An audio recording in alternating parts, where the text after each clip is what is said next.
Dan Barron from Freeport Press and Flywheel Letterpress in Freeport, Illinois. My dad started printing when he was 16 in the basement of an insurance company in town, and he's always been a printer. My mom actually worked here, and they purchased the business in 1996.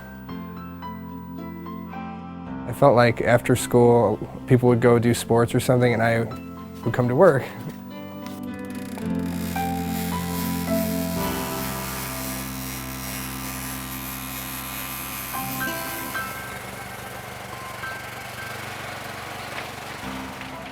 When I was about 15, I started running a printing press. And an old man who still works here, he's 72, he taught me how to run the press. His name's George. The machine that's sitting right in front of me is a Rossback auto stitch.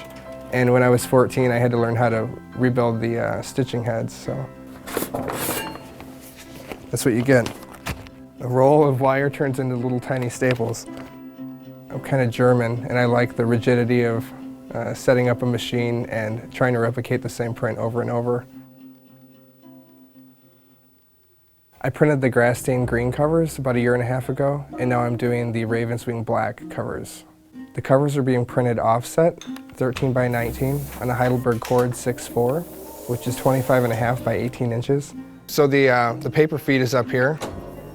These fingers pick it up and bring it down into these are called the head stops, and this allow registration. And the side guide will push it over, you'll see, and take it down through the cylinder, which comes out, delivers out the back side. But when it comes across the impression cylinder, it's squeezed in between the blanket here, and that's why this is called offset printing, because you get the offset of the right reading plate to the rubber blanket. Underneath here is like a blue image that was burned in with a UV lamp, and that accepts the ink. And the rest likes to accept water, and that just keeps the plate clean. Now along the side, there's 4 ink form rollers and 2 water forms. So these 2, when they engage with the plate, they'll dampen the whole plate, and then these 4 will come through and lay down a nice layer of ink on there. So, and this is lithography, so it works on the basics that oil and water don't mix.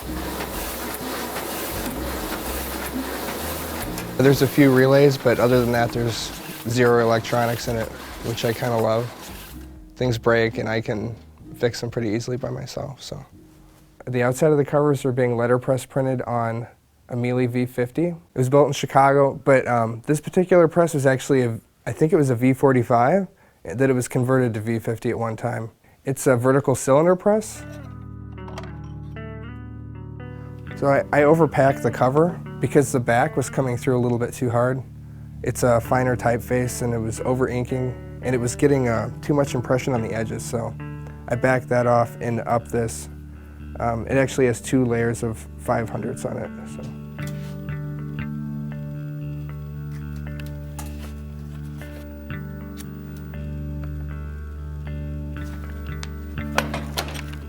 You still have the flat chase form that's locked up, but the paper is run around a cylinder instead of on a platen press, like a Heidelberg Windmill or a Chandler Price.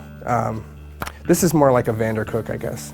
This is exactly what a Vandercook is.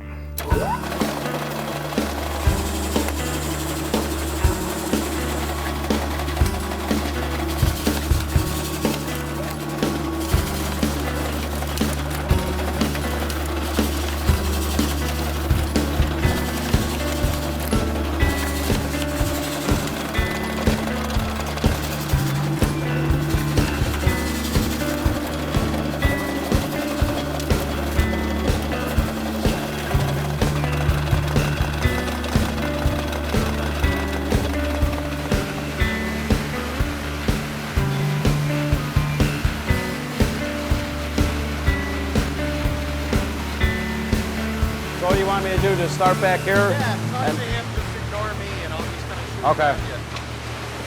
Okay, so this is a 12-page signature. It's folded down. These are all individual feeders. So what it does is she loads them in, and it drops all the signatures individually and collate them into one book.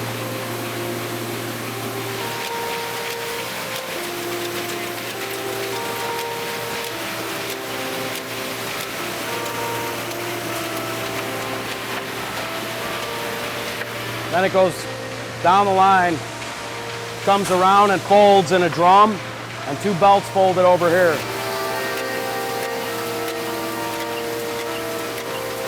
Comes here and stitches it, puts the staples in, folds them, forms them, puts them in.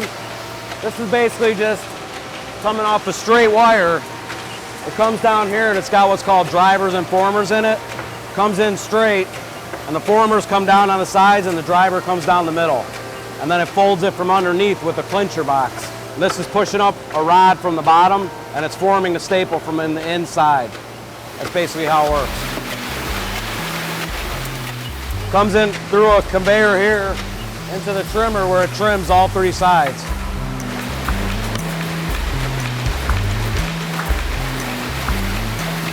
This is final product here.